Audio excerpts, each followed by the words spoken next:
Hello friends थोड़ा सा ना मुझे लगा टाइम, क्योंकि मैं थोड़ा सा प्रीव्यू जो था उसको थोड़ा प्रोसेस कर रही थी, क्या क्या चीज़ें इसमें बताई गई। तो चलिए देखते हैं कि क्या क्या चीज़ें थी इसमें। थोड़ा सा एपिसोड 7 पे भी आते हैं। तो खैर पिच और मीन के वन नाइट स्टैंड के बाद अगले दिन एज एक्सपेक्टेड था ही प्रीव्यू थोड़ा देख के कि ये इससे बोल रही थी कि क्या हम मतलब ऐसा प्रिटेंड कर सकते कि कुछ हुआ ना हो।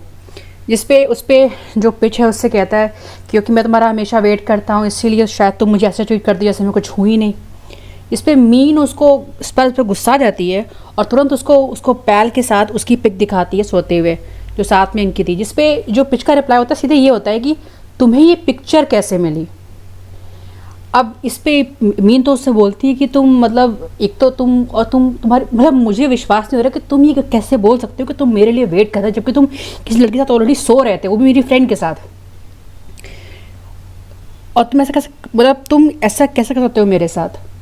जिस पे जो पिच होता है वो रिप्लाई करता है कि मैं जानता ही नहीं था कि जो पैल है वो तुम्हारी और प्री की फ्रेंड है। अच्छा पहले तो मुझे खैर थोड़ा सा अजीब लगा क्योंकि ये प्ले बॉय एक नंबर का तो मेरा ध्यान नहीं गया, लेकिन अगर देखें तो सही में ये नहीं जानता था। और तो अब तो जो मेरा एजम्पशन था कि जो प्री ने पाल को बोला था इसके साथ सोने के लिए, क्योंकि प्री एक्चुअली मीन को लाइक करती थी और वो चाहती नहीं थी कि मीन और उसके भाई पिच का रिलेशनशिप रहे। तो इसीलिए इसने मेक श्योर किया कि पहले तो वो कभी डेट ना करें, और दूसरा चीज़ इसने ये मेक श्योर किया कि अगर कभी डेट करेंगे भी तो तुरंत वो दिखा देगी पैल के साथ वाली पिक, ताकि मीन को वो और उकसा सके कि दोबारा वो पिच के पास वापस ना जाए। तो मुझे लगता है शायद ऐसा कुछ एंगल इसमें होगा।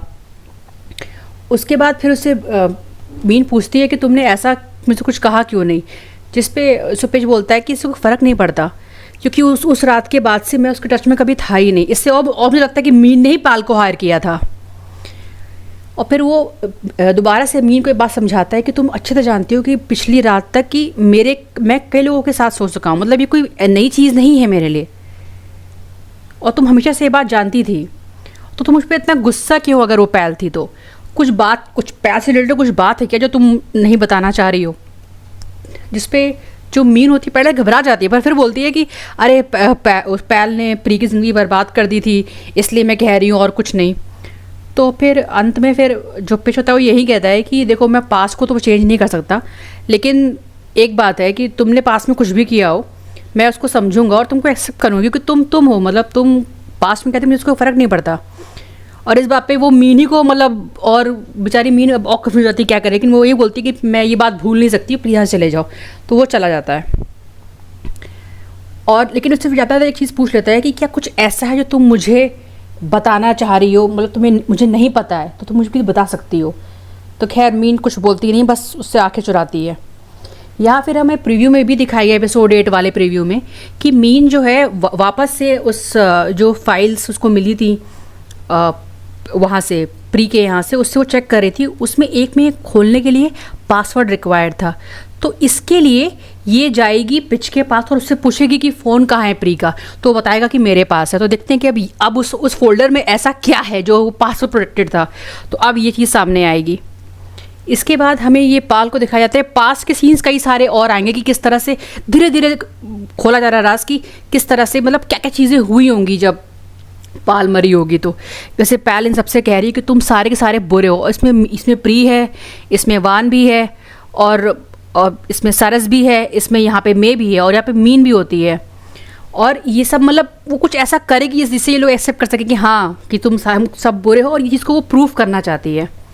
उसके बाद वही पुलिस का भी दिखाया जाएगा क्योंकि हमने एपिसोड 7 में देखा है कि उन्होंने ये बोला था कि पैल ने अपने आप को खुद ही मार लिया।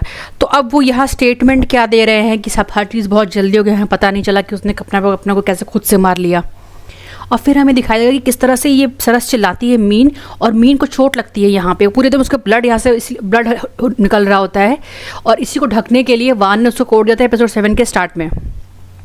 फिर हमें फिर से वही उसके पास दिखाया जाता है कि वो बता रहे हैं कि मतलब पता नहीं इतनी जल्दी हुआ कि मीन ने खुद को मार लिया और फिर हर जगह खून खून था। इसके बाद अच्छा एपिसोड 7 के अंत में हमने देखा था कि जो वी होता है वो ब्लैकमेल कर रहा होता है मेको की वान की कंपनी के डील्स के बारे में जानने के लिए। तो एपिसोड 8 में हम देखेंगे कि वो अपना अत्याचार कंटिन्यू रखेगा और लेकिन हम साथ में ये भी देखते हैं कि कोई उसको बहुत बेरहमी से पीट रहा है, लिटरली उसके अपने पैर को उसके चेस्ट पे रखा होकर ऐसे ऐसे कर रहा है और उससे कह रहा है कि हम बात कर सकते हैं। तो ये कोई और नहीं बल्कि वान है जो कि उससे कह रही है कि तुमने मुझे धोखा देने की हिम्मत कैसे की। तो अब देखते हैं कि ये चीज़ क्या है, क्या वो मे का राज जाएंगे। और तो मुझे लगता है कि मे का राज वो नहीं जानी होगी, कुछ और भी इसने कांड किया होगा तो वो चीज़ वो जान गई होगी। खैर, यहाँ पे हमने एपिसोड 7 के एंड में देखा था कि जो लेफ्टिनेंट टर्म है ये आए होते हैं, इसने तो किसका नाम बताया होता है, अपना असली नाम तो बताया ही नहीं होता है, सरस। तो आए होते हैं, उससे गले मिलते हो बताते हैं कि इसकी बहन मर गई, जिसपे पहले सरस चौंक जाती है और फिर चेहरे पे स्माइल आ जाती है। लेकिन कमिंग एपिसोड में ये दिखाया जा रहा है कि अब पुलिस को पहले लगा था कि ये चीज़ चोरी का मामला था जिससे कि वो स्लिप होकर नीचे गिर गई थी, लेकिन ये चोरी का मामला नहीं, शायद किसी ने जानबूझ के ऐसा किया है, किसी ने जानबूझ के मारने की कोशिश की थी उसकी बहन को। तो अब इसीलिए सरस और परेशान है। तो चलिए फ्रेंड्स, कल का एपिसोड देखेंगे कि उस एपिसोड में